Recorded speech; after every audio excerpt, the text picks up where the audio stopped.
The Mango Tree's Curse. It's been a while since I've shared this story, and honestly, it's not easy to talk about. My son Mark came home for the holidays, and what should have been a joyful reunion turned into a nightmare neither of us could have ever imagined. The story starts with something as simple as a mango tree, but it quickly spiraled into a dark and haunting experience that changed our lives forever. Mark came home for the holidays, and I was overjoyed to see him after such a long time. We spent the day catching up, and he seemed excited to explore the old house. In the afternoon, he wandered into the backyard and discovered the old mango tree. He looked thrilled and said, "Mom, your mangoes are still so good," as he bit into a ripe mango.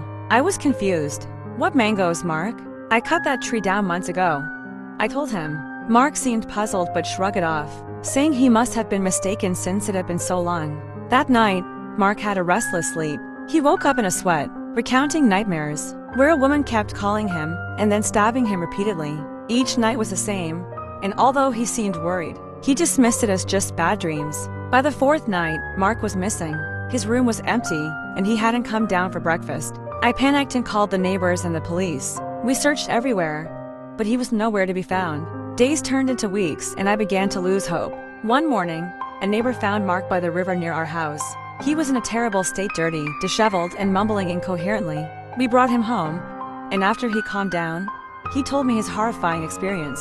He had been trapped in a dark forest where ghostly figures repeatedly stabbed him. He described the pain as if his skin was being peeled off like a mango. The ghostly king who owned the mango tree had enslaved him, reviving him each time he died, only to torment him again. Mark physically healed, but his mind was another story. He couldn't stop returning to the river and the forest. He would kneel by a large rock in the river, over and over, mumbling, "Please accept my apology," and banging his head against the rock. His behavior was heart-wrenching to witness. It was clear that the trauma had deeply affected him.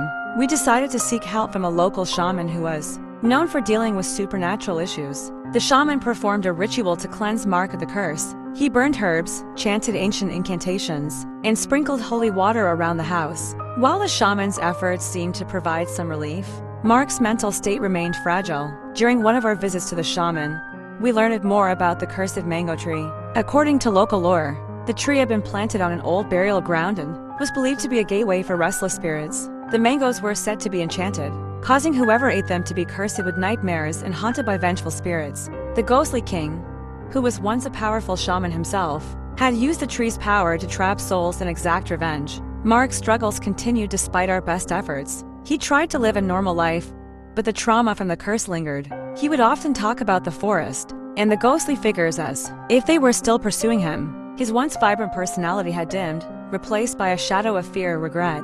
Realizing that staying in the house only prolonged Mark's suffering, we decided to move far away. We found a new home in a different town, hoping that a change of scenery would help Mark heal and provide a fresh start. The old house and the cursed mango tree were left behind, along with the painful memories they held. Even after moving, Mark's behavior occasionally showed signs of his past trauma. He would sometimes wander near water or stare off into the distance, lost in thought.